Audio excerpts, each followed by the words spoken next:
Hello, beautiful one, and welcome to today's video.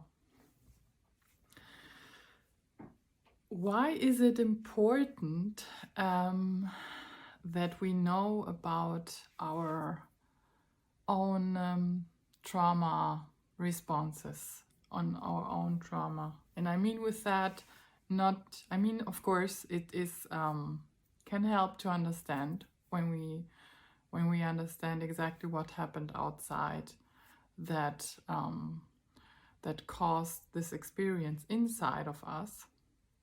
But much more important is to know what is the inner perception of this world caused by this painful experience. What are the emotions that that we repeat out of this trauma experience? What are the thoughts? How do we perceive the world? Because how we perceive the world is really everything. It's how we perceive our life, and there is no one truth. There's like 10 different people can look at the same situation and experience 10 different realities at the same time. What do I mean by that? I mean by that, well, let's take the simple example of when you spend money on something. Okay, let's say you go and you pay for a service. You can do that by having thoughts of, oh, this is so great, that I can do this and that I support this person by spending not only one, probably more than just this one person, and this, like, everything is in flow, that they will be able to pay their bills and go and spend things that they need, and I can do the same thing and be thinking, oh no, I shouldn't be spending this money on me,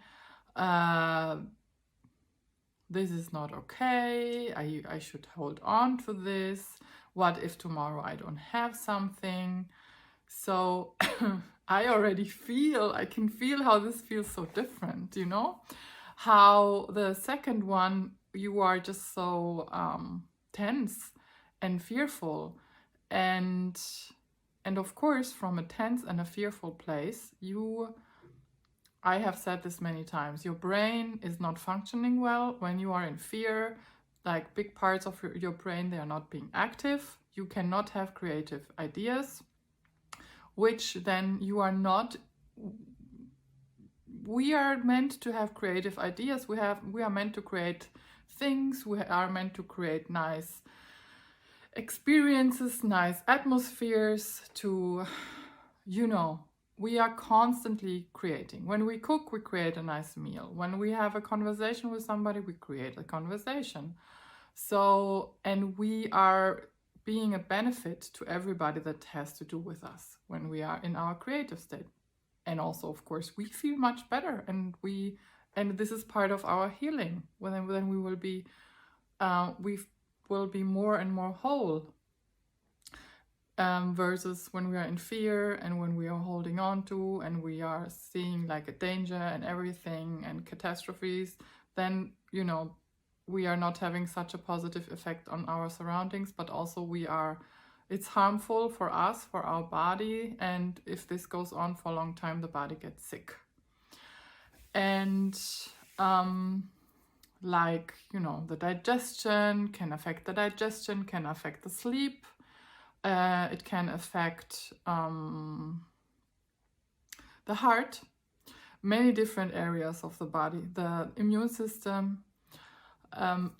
So this is why it is really worth to sit down and understand what is my trauma response, and to look at the thoughts that I am constantly repeating and telling myself, because my thoughts influence the experience that I have. It's the story that I am telling, and I can tell a different story. And of course, it's weird in the beginning, and it may be feeling, like you're lying to yourself. But I mean, of course, you are changing something, and you know, the very familiar that you have been telling yourself all the time, because this is the experience that you had growing up, or this is a very intense experience that you had, and now it's, you know, like something you hold on to very much, feels better. In a sense, it's familiar, and the other thing is just, you know, weird and foreign, and like with everything new, it will be it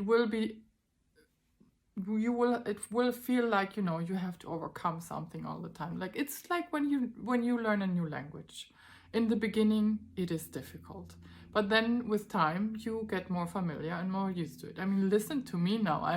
I'm recording this video in English with you, and when I finished my school, and I had this very, very beautiful, kind teacher. She told me I should study psychology, and I said, no, I cannot study psychology because, you know, it's too much English.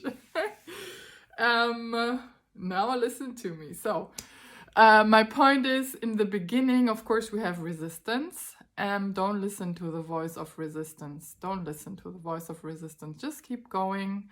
Just, you know, when you fall, take a rest, and then just get back up and try again. Try again, you know, to establish those new thoughts, the new story that you want to be telling yourself.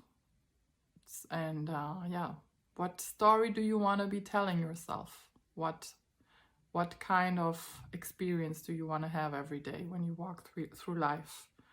Do you want it to be, you know, a hopeful, a peaceful, a motivated, a loving, a kind experience, or do you want it to be tense and fearful and jealous? And it's up to you. You can change that. I mean, you can change that really, step by step. Let's take a deep breath. So before we go on about our days. Have a beautiful, beautiful day, and I see you in the next video.